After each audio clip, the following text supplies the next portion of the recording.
suis musicienne, compositrice, metteuse en scène et je travaille beaucoup autour de la relation entre le corps et le son. Je suis ici à l'invitation de l'Institut français de Russie pour donner cette performance qui s'appelle le cœur du son. J'ai un peu cherché mon mot pour dire donner parce que en fait on l'a construit avec des danseuses et danseurs contemporains de Moscou.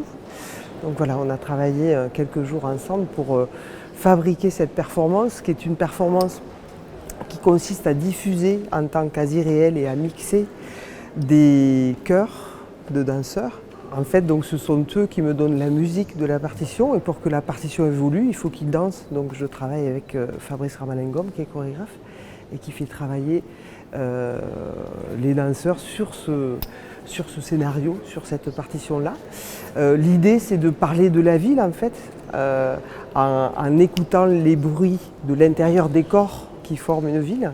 Donc c'est une performance qu'on reconstruit dans chaque ville où elle a lieu. Et là, on a la chance de la recréer au musée Pouchkine, dans cette cour italienne qui est magnifique. Pendant toute la durée de notre séjour ici, c'est-à-dire qu'on est arrivé 4-5 jours avant, j'ai remonté en fait la chorégraphie avec des danseurs moscovites. Voilà, on avait une partition et je leur ai transmis. Et voilà, ils vont danser ça ce soir avec Magolone. Et c'est eux qui vont donner leur son de cœur, qui va créer la musique. C'est très difficile pour moi de travailler avec des gens que je ne connais pas avant.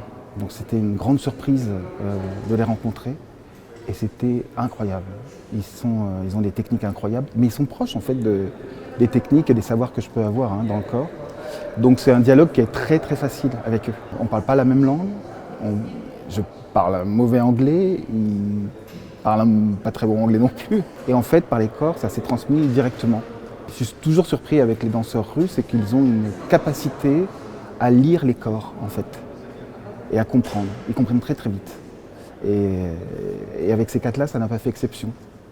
Ils sont vraiment incroyables, incroyables. Je suis ici pour présenter un film, en tout cas quelques extraits de films, et en parler avec Karina Elou, qui est commissaire d'exposition. Donc il y a 3 extraits de films, il y a Otto, Soleil Noir et Élysée.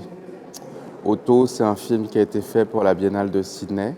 Élysée, c'est un film qui a été tourné dans le bureau du président de la République en France. Et Soleil Noir, c'est un film qui mélange des images du Stromboli, le volcan Stromboli, et les ruines de Pompéi. C'est ma première fois à Moscou, donc je pense que ces projets n'ont pas été vus ici forcément.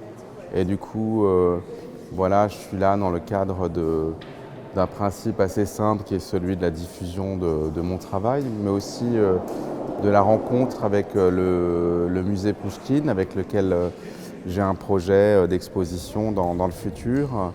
Donc voilà, ce sont 2 raisons pour lesquelles je suis venu à Moscou.